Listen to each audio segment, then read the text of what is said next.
নমস্কাৰ, মোৰ নাম প্ৰিয়া কোঁৱৰ। মই 10 নং আঠগাঁৱৰ পৰা জেডপিচিৰ কাৰণে মোৰ নমিনেশ্যন আজি প্ৰদান কৰি আহিছোঁ, আজি 11 তাৰিখ এপ্ৰিলৰ।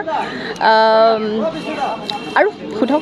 আৰু দেখা গৈছে যে বিজেপি মিত্ৰজোঁটৰ শক্তিশালী মিত্ৰজোঁট হৈ কংগ্ৰেছৰ ফালৰ পৰা আপুনি প্ৰতিনিধিত্ব আগবঢ়াবলৈ বিচাৰিছে, কোনকেইটা মূলত ইছ্যু লৈ পেলাই আপুনি আগবাঢ়িব? মই আৰু এটা ইণ্টাৰভিউত আগতে কৈ গৈছোঁ যে প্ৰথমতে যিহেতু মই আজি নমিনেশ্যন ফাইল কৰিছোঁহে, অনে প্ৰেক্টিকেল কথাত মই এইটো ক'ম, প্ৰথমতে মানুহৰ মাজলৈ যাব লাগিব।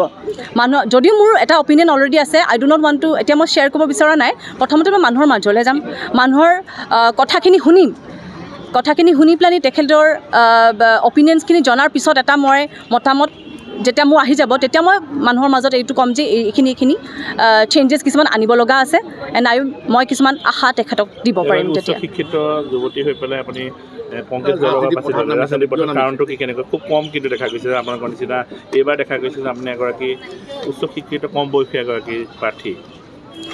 মই ভাবোঁ যে ফ্ৰীডমৰ পাছত, ফ্ৰীডমৰ সময়ত যেতিয়া মানুহখিনি ব্ৰিটিছৰ দ্বাৰাই যেতিয়া ইংলিছ এডুকেশ্যনটো আহিছিলে, আমাৰ নেতাসকলে, নেতা বুলি নকওঁ, ছ'চিয়েলি এক্টিভ মানুহবিলাক ছ'চিয়েল এক্টিভ এৱেৰ হৈ গৈছিলে যেতিয়া এডুকেশ্যন লৈছিলে।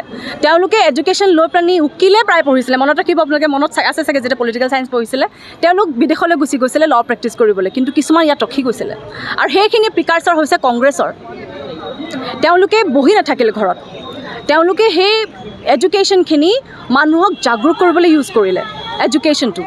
আমি যদি কিবা বেয়া দেখোঁ আৰু ঘৰতে কৈ এইটো বেয়া হৈছে বুলি কৈ ৰৈ থাকিলে নহ'ব, ওলাই আহিব লাগিব কিবা এক্টিভ কৰিবলৈ, ভাল কৰিবলৈ। ভাল মানুহে যেতিয়া ভাল কাম কৰা বন্ধ কৰি তেতিয়া একো হ'ব নোৱাৰে, কিন্তু এই পৃথিৱীত হোপ আছে। আৰু যিহেতু আপুনি ক'লে যে উচ্চ শিক্ষিত বা মোৰ নিচিনা ইউথ এগৰাকী কেনেকৈ পলিটিকেল হেৰিত ওলাইছে, এটা কয় যে আই ডু নট ডু পলিটিক্স, মই পলিটিক্সটো ডাৰ্টি বুলি ভাবে। একচুৱেলি মই ইউথক এই যোগেদি ক'ব বিচাৰোঁ যে প্লিজ এৱেৰ থাকক, কাৰণ আপুনি যেতিয়া মেচৰ কাঠি এটাও কিনিবলৈ যায় তাত টেক্স লাগে। Economy and politics is never separable. পলিটিচিয়ানছে, আমাৰ ইণ্ডিয়াত পলিটিচিয়ানছবিলাকেই এক্সিকিউটিভ বনেগৈ, নহয় জানো? তেওঁলোকেই পিছত আপোনাৰ টেক্সৰ পৰা আদি কৰি ইকনমিৰ যিমানখিনি ডিচিজন আছে চব লয়। আপুনি ইভেন ইয়াত ট্ৰেফিক অবষ্ট্ৰাকশ্যন হ'লেও গভৰ্ণমেণ্টে কৰে, কিন্তু সেই গভৰ্ণমেণ্ট ক'ৰ পৰা আহিছে? এটা পলিটিকেল পাৰ্টিয়ে তেওঁলোকক ৰিপ্ৰেজেণ্ট কৰে, নহয় জানো? তেওঁলোকেই পঠিয়ায়। চ' এৱেৰ হোৱাটো জৰুৰী হয়। মইতো যিমান পাৰোঁ অসমৰ যিমানখিনি যুৱক যুৱতী আছে, আপোনালোকে এৱেৰ থাকক। যিহেতু ফোনটো হাতে হাতে আছে, অকল ইনষ্টাগ্ৰাম শ্বৰ্টছ এণ্ড ৰিলছটো চাবই, ডেফিনেটলি চাব, স্ক্ৰল কৰি থাকিব। প্লিজ এৱেৰ থাকক যে ভাৰতত কোনখন বিল আহিছে, কোনখন এক্ট আহিছে, এইখিনি আমাক কেনেকৈ ইম্পেক্ট কৰিব। আৰু মই একচুৱেলি সঁচা কথা ক'বলৈ গ'লে মোৰ জেনেৰেশ্যন প্ৰায় চিভিল ছাৰ্ভিচেছৰ কাৰণে প্ৰিপেয়াৰ কৰি থাকে। ময়ো এগৰাকী তেনেকুৱাই ছাত্ৰী আছিলোঁ, প্ৰিপেয়াৰ কৰি থাকিলোঁ, সেইকাৰণে মই অকণমান ক'বও পাৰিছোঁ কিজানি কিছুমান কথা।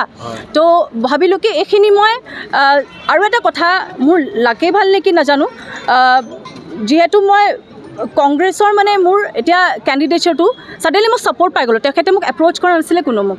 মই মাত্ৰ সভা এখনত কথা ক'বলৈ গৈছিলোঁ মানুহৰ মাজত, কথা কওঁতে মোক খুব ভাল লাগিলে। আৰু তেওঁলোকে আমাৰ প্ৰাৰ্থীসকল জিকিব, ৰাইজ যিহেতু আমাৰ পাৰ্টীৰ লগত আছে। অসম গণ পৰিষদৰ ভাৰতীয় জনতা পাৰ্টীয়ে কোনোদিন ৰাইজৰ পৰা পলোৱা নাই। মুখ্যমন্ত্ৰী হিমন্ত বিশ্ব শৰ্মা ডাঙৰীয়াই হওক বা ময়ে হওক বা ৱাৰ্ড মেম্বাৰগৰাকীয়ে হওক, কেতিয়াও ৰাইজৰ পৰা আঁতৰি যোৱা নাই। আপোনালোকে দেখিছে চিটুৱেশ্যনটো। আৰু যিমানখিনি কৰিব লাগে জনসাধাৰণৰ কাৰণে আমি কাম কৰিছোঁ, তাতকৈ আৰু ভৱিষ্যত দিনত আৰু বেছি কৰিবৰ কাৰণে আমি পঞ্চায়ত ব্যৱস্থাটো আমাৰ হাতত আমি বিচাৰিছোঁ।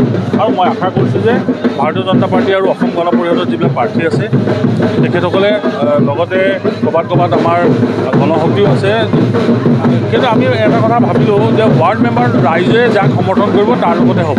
এইবাৰ দেখা গৈছে যে কংগ্ৰেছৰ প্ৰাৰ্থী সংঘাত হৈছে, কিন্তু এনেকুৱা আপোনালোকে দুজন প্ৰাৰ্থী দিছে, আপোনালোকৰ মাজত এইটো এটা আমাৰ কংগ্ৰেছৰ এইকেইজন প্ৰাৰ্থীৰ মাজতে সংঘাত।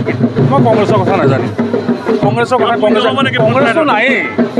কংগ্ৰেছটো অসমত কি ভাৰতবৰ্ষত নাইকিয়া হৈছে। পঞ্চায়ত শূন্য হ'বতো শূন্য হ'ব লাগে, এইটো ৰাইজে সিদ্ধান্ত ল'ব। শূন্য কৰিব লাগে তেওঁলোকক, সেইকাৰণে শূন্য কৰিব লাগে।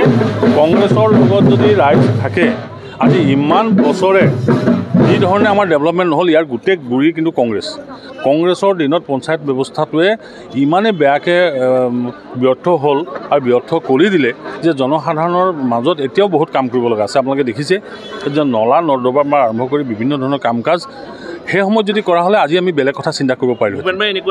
মই NDA মিত্ৰজোঁটৰ প্ৰাৰ্থী গীতামণি বৰা, ঘৰ মোৰ বৰাহীগঞ্জ। হয়, সম্পূৰ্ণ সমৰ্থন পাইছোঁ, একো অসুবিধা পোৱা নাই।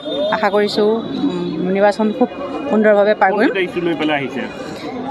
ইছ্যু বুলি ক'বলৈ গ'লে জিলা পৰিষদৰ 6খন পঞ্চায়ত অন্তৰ্ভুক্ত হয়।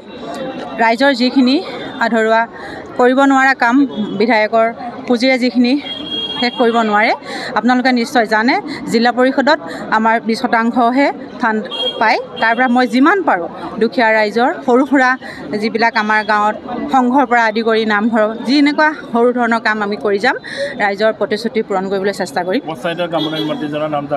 কি ক'লে? ৰঞ্জিত কুমাৰ দাস। নাই আছে, আমি ঢোলে ডগৰে অহা নাই, আমাৰ সম্পূৰ্ণ যথেষ্ট সমৰ্থক আহিছে। পিছত দেখা পাব। কৰিছে এই বৰ্তমান আমাৰ নতুনকৈ নাই কৰা। মোৰ 8 গাঁও পঞ্চায়তত 2টাকৈ ৰাস্তা তেখেতে শুভোদ্বোধন কৰিছে। ভাবোঁ সম্পূৰ্ণ ভাবোঁ, দৃঢ় বিশ্বাস।